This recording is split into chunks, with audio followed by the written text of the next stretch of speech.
Hi, I'm Andy. I'm Jo. This is our second class for the Blues and the Vine workshop. This is on our Juking style. Yes.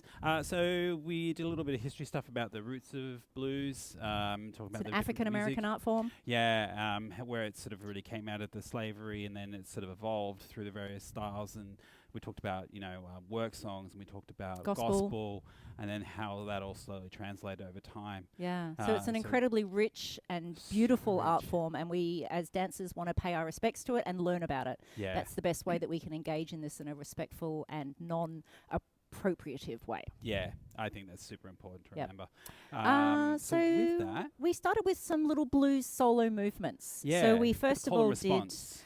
we did some sort of like little twisty applejacks. Then we talked about we did the mooch. And the idea is to get your whole body involved. It's not just about feet, because that's boring. So use your whole body. And then the last one we did some little shimmies. So just a nice little shimmy. And then we did an exercise with call and response where Andy might be doing something. So he's doing some shoulder stuff. And then I'm going to copy that. And then I'm going to add my own idea. And Andy's going to copy that. And then he can add his own idea. And I'm going to copy that. And so it becomes a really beautiful conversation where one person says something and I say, yes, and. Yeah. And we pass that back and forth. And that's a really key thing we want to focus on in our juking, is that idea of sharing the creativity, sharing the conversation. Yeah, absolutely. And then we took all of that idea and we put it into the juking partnership as well. So we had started with a little pop turn. Little pop turn. So the idea of this pop turn sets us up for some other stuff. So we've got our Jukin footwork, which is much more rhythmic and sort of bouncy. And the pop turn is a slow pop turn. It's just a nice, it's not a high energy one. So like it's stretch. It's like an inside turn, just with a little more juice. Yep. So do you want to talk about the elbow? Yeah. So the idea is I'm opening up to this sort of open book shape.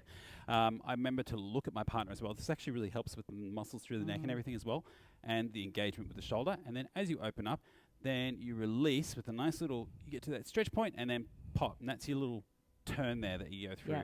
So I encourage the follows to step through this turn and go slow. Don't feel like you have to rush and get there really quickly. Yeah.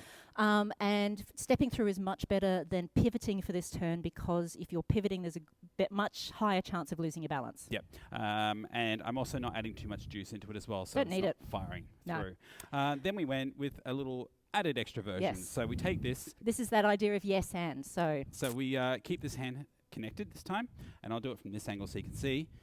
And so I might take that through, turn myself, and now we're in this cool back-to-back position. And then we kind of get into this nice little groove here. So now the follows have the option of adding their own ideas to the dance. So say we're here. I can take my hands down to Andy's ribs, and I can lead my partner in the opposite direction to me. I can speed it up. I can slow it down. And then when I've had enough, I can also Andy just take can turn myself out, or also I can just walk around. I can just walk around my partner and say, hey, we're back here now. Hey, cool. Then we took that up a notch to the idea where the follow can influence the lead's movement a bit more. So we're here, and I can decide I'm going to place my hands on their lower ribs. I'm going to lead them forwards. I'm going to lead them back. Yeah.